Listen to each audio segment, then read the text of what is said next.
Reka tukwifurize ikaze we kunda gukurikirana ibiganiro bya Bizaza TV Rwanda. Reka nawe kandi tukwifurize ikaze nawe usanzwe ubikurikira cyangwa se ubikurikiye aka kanya. Nitwa Eric Nshimiyimana.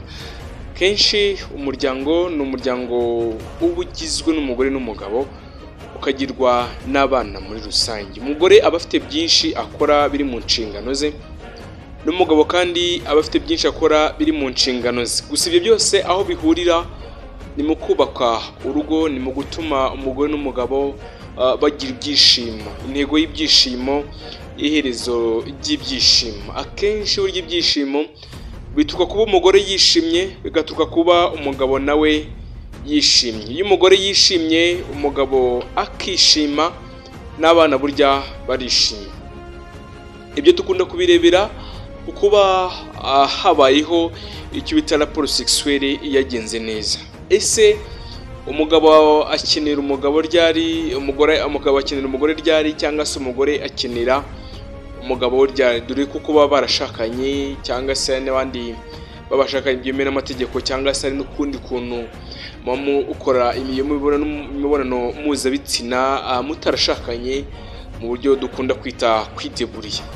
Kenshi rero nanone ukunda kubona umugabo arigunze, arababaye, arashavuye, ari kujya gukora igikorwa cy'imibonano mpuzabitsina akabipa, cyangwa se akarebaho mu masegonda, cyangwa se umugore nawe bikanga. Bigenda gute kugira ngo umugore uzasange ibyo gutera akabariro byanze, umugabo rwose byanze ntako atagize? Ese byakemuka gute? Nitwa Eric Nshimiyimana, niko nakubwiye.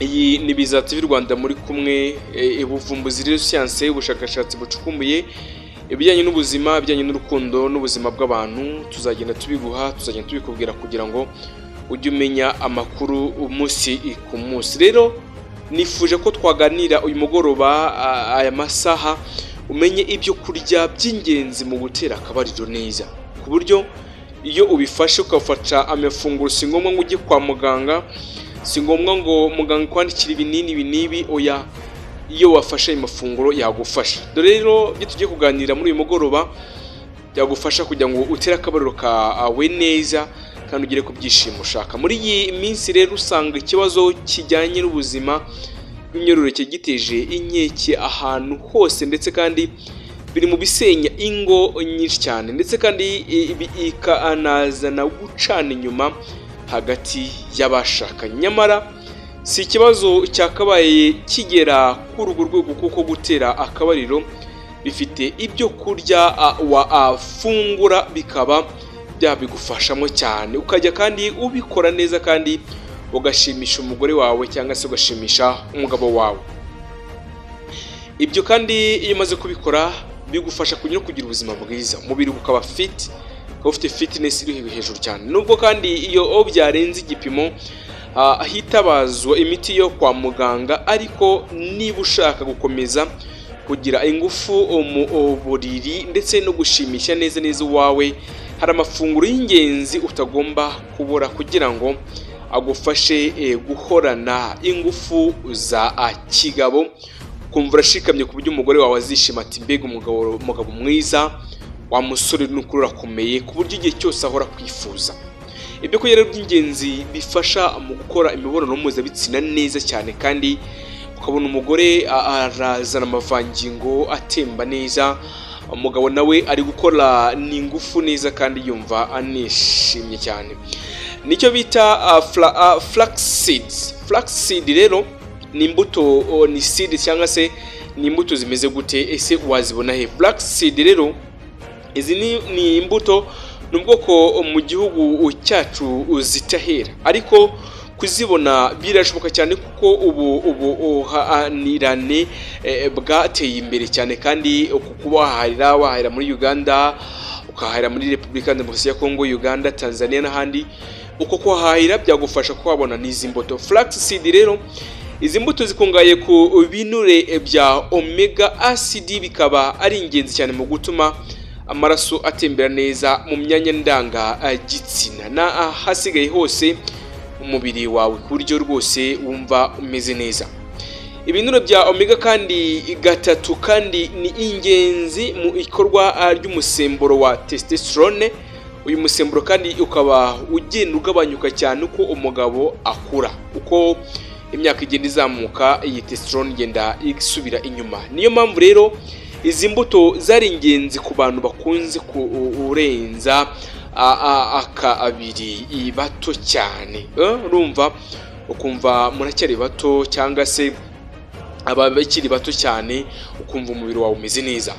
Ikindi kandi nuko izi mbuto ari isoko nziza ya vitamini B zinyuranye cyane ndetse na za fibre cyangwa se fiber, byose bifatanya mu kugira amagara mazima. Ni mu kurya kandi utu tubuto wakoresha akayiko gato cyane katwo ugasya neza cyane ukavanga n'ibyo kurya inomba cyangwa se ugakora nk'icyo bite inombe. Bikomoka mu binyampeke, ingano, umuceri n'ibindi. Nuvuga ngo nufata iriya seed flax seed ukayimixinga cyangwa se ugakora inombe ukabihuza n'ingano, umuceri, ibiryo nyine ibiryo bikomoka ku ngano bikomoka ku muceri, so nubimixing ukabinomba ukabirya, ndakeka iki kibazo kizaba kiri kugenda gikemuka. Ikindi ikiryo ni ikiryo bita imineke, ni foods, ni banana, ni dukunda kubishyira muri kategori ya vegetables, ni imboga n'imbuto. Iyo uriye imineke rero uti bimeze gute? Iyo bigeze kongera akanyabugabo, imineke igira uruhare runini cyane rwose. Ni isoko ya potassium, umunyu ngugu rero ufasha mu kugabanya ibipimo bya sodium mu mubiri cyane, bigafasha kandi umutima gukora neza, bikongera stamina cyangwa se imbaraga mu mubiri. Imineke kandi ni isoko nziza cyane ya vitamine B6, ikaba kandi izwiho gufasha mu mikurire ndetse no gukomera ikaya ikoze igitsina cy'umugabo. Nuvuga ngo ziriya muscles zituma umugabo ari muri siporo sexuelle, ziriya habaho erection ku buryo igitsina cy'umugabo kiba kinini cyane kikaguka kubera ziriya muscles ziri kuri sex ziraguka zikabyimba ku buryo igitsina kigira imbaraga kikagira n'ingufu. Ikindi kandi imineke ituma hakorwa dopamine nyinshi cyane. Iyi nayo kandi ikaba izwiho gufasha mu gufata urego cyane kuw'igitsina kandi bikamara igihe kinini. Hanarimo kandi bromelanin izwiho kuvura kudashyukwa, ahubwo igafasha umugabo gutinda kurangiza, bityo umugabo iyo ari gukora prosexuelle biramufasha cyane ku buryo kurangiza bitinda cyane. Byibuze kandi muneke mu buri munsi, by'umwihariko isaha imwe mbere y'igikorwa ni ingenzi. Like niba ugiye gukora la prosexuelle ukaba byibura wafata umuneke, ukaba warya umuneke, bizagufasha igihe ugiye gukora icyo gikorwa ugafata umuneke. Aha n'abandi bakunze kuvuga ngo na nyuma yo kuba wagikora ukaba wafata umuneke, nabyo birafasha cyane muri iki kigo cya la prosexuelle. Ikindi kiribwa cya gatatu nicyo bita urusenda rwa kamurari. Urusenda rwa kamurari ese waburuzi? Nureba kuri aya mashusho urusenda rwa kamurari ruratukura cyane, rumeze neza. Nubwo kandi bamwe babifata nk'urwenya, ariko uburya urusenda rufasha imitsi y'amaraso kwaguka nuko amaraso agatembera ari menshi. Ibi kandi nibyo bituma umugabo ashyukwa, kuko iyo amaraso abaye menshi mu gitsina imitsi irarega nuko bigafasha umurego cyane. Kamurari rero kandi ibamo potassium nkuko twabibonye, ifasha mu gutembera kw'amaraso ndetse no kongera stamina cyangwa se energy cyangwa se imbaraga. Mu bindi kandi kuko rurimo vitamine C, rufasha mu kongera ubudahangarwa. Gusa kandi ntuzarurye ngo narwo urukurye uruke rwumvikana buhoro buhoro, ruba ruhagije cyane kuko rwinshi rwatera ibindi bibazo. Ngo baravuga ngo excess doesn't mean success, means niburiye ibiryo byinshi n'ubundi byagutera ikibazo. So no gufata urusenda rwinshi rwazana izindi side effects zagutera ibibazo cyane mu mubiri wawe. Reka tugere ku kindi kiryo cya kane. Niba uri umugabo warya kigakugufasha gutera akabariro neza. Wa mugabo we, niba uri kubyumva aka kanya, wigira ubwoba kandi wishika ku mutima wawe, ahubwo iyo ubikoze biragufasha. N'impamvu Business TV Rwanda dukora ku buzima, tugakora kuri science, tugakora ku bibangamira umuryango ndetse n'urukundo muri rusange. Impeke zuzuye ndetse n'ibishyimbo. Impeke, ese wakibaza impeke ni izihe? Ese ni izihe? Kuri aya mashusho uko bizireba, harimo amajeri, hakabamwo ibishyimbo, hakabamo impungure ndetse n'ibintu bitandukanye. Impeke kandi zuzuye harimo ibihwagari, hakabamo sezame n'utundi tubuto duto. Hamwe kandi n'ibishyimbo ni isoko ya thiamine B cyangwa se vitamine B1. Thiamine cyangwa se vitamine B1 ikaba kandi izwiho gutuma urwungano rw'imyakura rukora neza. Uru rungano kandi ni ingenzi mu gukora imibonano mpuzabitsina neza kandi cyane ikeye, kuko kandi niko rutumwa ibyiyumviro ndetse n'ubushake bizamuka. Rudakora kandi neza gukora naho ndetse no gusomana kimwe n'ibindi byose bitegura imibonano mpuzabitsina ntacyo byakumarira utariye izi mbuto cyangwa se izi mpeke. Iyo rero urukora neza bituma ubushake buzamuka, kandi ubushakashatsi bugaragara neza cyane ko uko umara umwanya munini mu myiteguro ari nako kandi utinda mu gikorwa. Iyo umubiri wawe rero ukora neza kandi ukaba bikize kuri proteine cyangwa se inyubaka mubiri cyangwa se intungamubiri, bifasha imikaya gukomera, bityo bikakurinda kunanirwa ndetse mu gukorwa igikorwa hagati. Niba watangiye igikorwa uri hagati cyane, ngasanga umuntu ageze mu minota 5-10 biracitse. So iyo wariye izi mpeke rero ziragufasha cyane. Ikindi nakubwira gikomeye cyane benshi nabo basa naho batari bazi, ni ikiribwa cyitwa ubunyobwa. Benshi bakunda gufata ubunyobwa bakaburya mu isombe, bakaburya mu gitoki, abandi bakabukaranga, abandi bakaburya ari bubisi, abandi bakabushira mu isosi bakabufatanya n'ifi. So I'm going to tell you uko ubunyobwa bwagufasha mu gikorwa cya liposuction cyangwa se igikorwa cy'imibonano mpuzabitsina. Ubunyobwa buri mu bwoko bwose bwaba akabemba cyangwa se walnuts, brazil n'ubundi bwoko. Ni isoko nziza cyane ya omega 3, ikaba kandi twavuze ko ifasha amaraso gutembera neza cyane mu gitsina, bigatuma kandi gifata umurego, kandi inafasha mu gikorwa cyo kuba habaho hakuze icyo bita testosterone y'umubiri gatembera neza cyane. Ubunyobwa kandi rero ubukize kuri L-arginine izwiho kurwanya uburemba ndetse no kongera ingufu zo gushyukwa. Umugabo ugasanga unyesi yishyukwa, ngo ngenda akora bikanga, ngo nge penisi yanjye nihaguruka. No my dear my friends, niba uzi neza ko ukeneye gutera akabariro, byashoboka ko wafata ubunyobwa. Wabukaranga, wabukenyera bubisi, cyangwa se ugakunda kuba waburya mu ifunguro ryawe rya buri munsi. Kandi bugufasha kandi mu mikorere myiza y'ubwonko ndetse no kugira ingufu mu mubiri. Wabuhekenye cyangwa se waburya mu isupu, kuko waburya kose ubunyobwa ni ingenzi. Reka tujye ku kiribwa cya gatandatu gikomeye cyane abadamu bakunda ndetse gikunda kuribwa cyane mu isombe.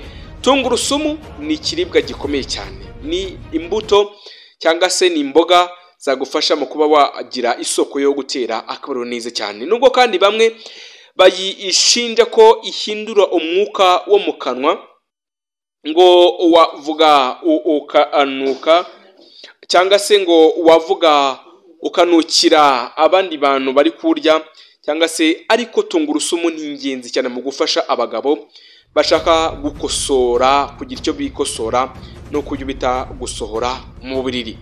Habonekamo kandi allicin, ikaba kandi yongera amaraso atembera mu myanya ndangagitsina, bigafasha rero mu gutuma ashyukwa igihe kirekire cyane kandi neza cyane.